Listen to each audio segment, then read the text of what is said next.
the process, okay, you're running as independent. So Yes. according to state law, state statute, or the process of how that happens, you have to collect, your goal is 100,000 signatures. This, I believe you said, was based on gubernatorial election voter turnout? The previous gubernatorial election turnout under the law dictates a 5% of that turnout being the minimum that I need to get a petition signed by non-primary voters.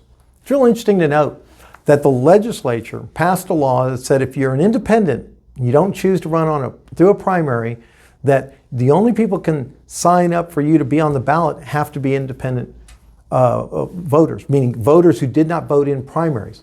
Now the good news for me is that with such a low voter participation in this particular session at approximately less than 20%, for every primary voter that hears this, if they hear my message and they agree with this message, they can go circulate the petition to the 4 out of 5 of their neighbors that are registered voters that haven't voted in a primary.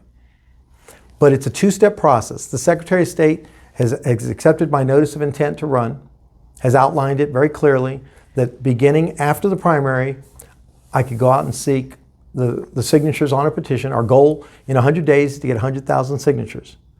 We think that's more than doable. And all we have to do is look to two real quick resources.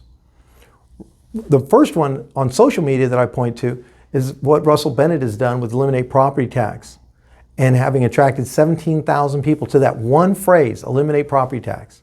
So if those people want to get behind the effort to get somebody who is a true voice for Texas taxpayers and has truly put himself out there and traveled the state to educate Texas taxpayers, then Russell Bennett will enable his following to go get 100,000 signatures. But notwithstanding that group and all its possible momentum they can create, you can also look to simply the Proposition 2 on the ballot, excuse me, where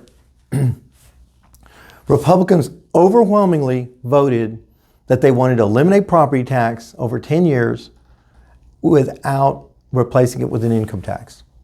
So we have the facts are there. The voters are out there to sign a petition, and then come June 23rd, we'll know if we're on the ballot to make history. It should be noted, this will only be the third time somebody's petitioned their way to the ballot. I like to say by petition and prayer, but this is mathematically so doable, it's just a matter of people responding to this message.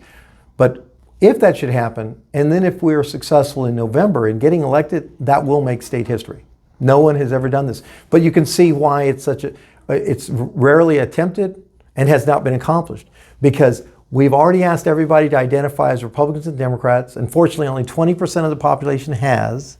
So therefore, if only 20% of the population has, that leaves 80% left to say, is there an alternative? And I think we represent that alternative.